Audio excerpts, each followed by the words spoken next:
రాజకీయ కక్ష సాధింపులో కూటమి సర్కార్ మరింత బరి తెగించింది. ఓ మహిళపై దాడి చేసిన యువకుడికి వైఎస్ఆర్సీపీ ముద్ర వేసి దుష్ప్రచారానికి తెరతీసింది. అనంతపురం జిల్లా కదిరి నియోజకవర్గంలో జరిగిన ఘటనను రాష్ట్ర వ్యాప్తంగా ప్రచారానికి ఉపయోగించుకునేందుకు వాస్తవాలకు మసిపూసింది. కదిరి నియోజకవర్గంలో తనకల్లు మండలం ముత్యాలవాండ్లపల్లెలో ఓ మహిళపై అజయ్ అనే వ్యక్తి దాడి చేశాడు.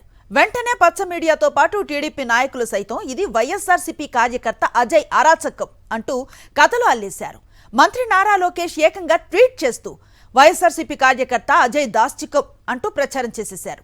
పోలీసులు సైతం వెంటనే రంగంలోకి దిగి అజయ్ను అదుపులోకి తీసుకుని 3rd డిగ్రీ ప్రయోగించారు. అజయ్ను అరెస్టు చేసి బహిరంగంగా ఊరేగిస్తూ కోర్టుకు తరలించారు. అయితే నిజం ఆలస్యంగానైనా బయటకు వచ్చింది. అజయ్ అనే వ్యక్తికి వైఎస్ఆర్సీపీకి సంబంధం లేదంటూ స్వయంగా జనసేన ఎంపీటీసీ ఓ ప్రైవేట్ న్యూస్ ఛానల్కి ఇచ్చిన ఇంటర్వ్యూలో స్పష్టం చేశారు. అజయ్ అనే వ్యక్తికి ఆ మహిళకు గతం నుంచే గొడవలున్నాయని, అందువల్లే ఈ దాడి జరిగిందని జనసేన నాయకుడు అమర్ చెప్పాడు. గొడవ పడ్డ మహిళ అజయ్కు బంధువు అవుతుందని స్పష్టం చేశాడు. అజయ్ చేతిపై పవన్ కళ్యాణ్ పచ్చబొట్టు ఉందని కూడా స్పష్టం చేశాడు. తన అన్న అజయ్ పక్కాగా జనసేన పార్టీకి చెందిన వ్యక్తే అని తేల్చి చెప్పారు అజయ్ చెల్లెలు రజిత.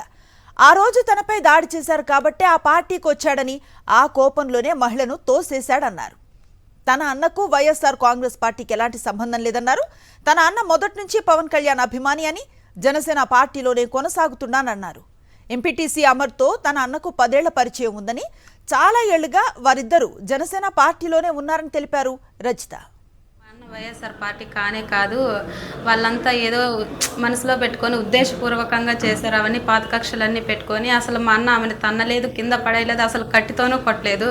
ఫస్ట్ సంధ్యారాణి అనిత నన్ను కొట్టేళ్ళకోసారి గొడవ జరుగుతుంటే ఏదో ఆపుతా అంటే వాళ్ళు నన్ను కొట్టేకొచ్చేళ్ళకోసారి నన్ను కొట్టారనే ఉద్దేశంతో మా అన్న అక్కడికి వచ్చాడే తప్ప, లేకుంటే మా అన్న పార్టీలో లేనే లేడు సార్. అసలు మా అన్న అసలు వైఎస్ఆర్ పార్టీనే కాదు, అసలు పక్కా జనసేన. మా అన్న టాటో కూడా వేయించుకున్నాడు. ఇన్స్టాగ్రామ్లో అన్నిట్లోనూ మా అన్న జనసేన ఫొటోసే పెట్టినాడు. కానీ పక్క పవన్ కళ్యాణ్ గారు ఫ్యానే సార్. అతను ఓటు కూడా అతనికే వేస్తాడు. మేము ఎంత చెప్పినా ఇంట్లో వాళ్ళ మాట అస్సలకే విన్నాడు. కానీ వాళ్ళు అట్లా సృష్టించి మా అన్నని ఇచ్చేస్తున్నారు సార్. అసలు పెళ్లిగాని బిడ్డని హంగామా చేస్తున్నారు సార్ వాళ్ళంతా.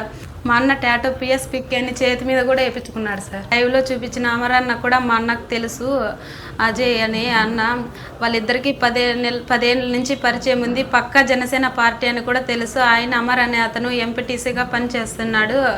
ఆయన కూడా న్యూస్లో చెప్పిన విధానంగా అంతా నిజమే ఉంది. ఇంకోటి ఏమంటే నాది బాలసముద్రం గ్రామము, మాకి వాళ్ళకి 4 కిలోమీటర్ల డిస్టెన్స్. ఇంకోటి ఏమంటే వాడు జనసేన, వైసీపీ కాదు. వాడు అబ్బాయి చేతి మీద పవన్ కళ్యాణ్ అనే టాటూ కూడా ఉంది. వాడు ఏమంటే ఊర్లో ఏదో అది అట్లా మారుమూల పల్లెల్లో ఎవరైనా ఫ్రీగా మందు పోసినా, బిర్యానీ పెట్టినా పార్టీలకు అతీతంగా పోయి తింటారు, తాగుతారు. ఇది కామన్. ఆ విషయంలో హంగామా చేసుకున్నామనే ఇంటెన్షన్ లో జరిగిన పొరపాటు చేసుకోవడం తప్ప వాడు ఇది పార్టీలలోనో లేకపోతే ఆమె తన్నల్లోనో ఒక కొట్టల్లోనో కాన్సెప్ట్ కాదు. ఇంకోటి ఏమంటే వాడి ఆ వ్యక్తిత్వం కాదు. ఫస్ట్ ఆఫ్ ఆల్ వాడు పార్టీల గురించి, మనిషి గురించి నాకు నథింగ్. అని నాకు 10 ఏళ్ళుగా తెలిసిన వ్యక్తిగా అట్లా కాలుతో తన్ని ప్రవర్తించేంత వ్యక్తిత్వము, అంత గలీజ్ క్యారెక్టర్ కాదు వాడిది. భయస్తుడు వాడు. కాకపోతే వాడిని ఈ రోజు ఆ స్థాయిలో దెబ్బలు కొట్టి వాళ్ళందరూ ఇన్ని నానా మాటలు అంటే చేయలేని మా స్థాయి దాటిపోయింది. కాకపోతే వాళ్ళన్నకు ఫోన్ చేసి మీరంతా మాట్లాడుకుని ఇప్పుడు ఎవరైతే కేసు పెట్టినారో వాళ్ళ అన్నదమ్ముళ్ళే వీనికి వాళ్ళంతా బలం మనకి ఊర్లో. మీరేరా వాడు రేపు పొద్దున్నే బయట వచ్చి సమాజంలో తలెత్తుకోలేకుండా ఏదైనా సూసైడ్ చేసుకున్నా కూడా దానికి కారణం మీరేరా అని కూడా చెప్పిన వాళ్ళకి.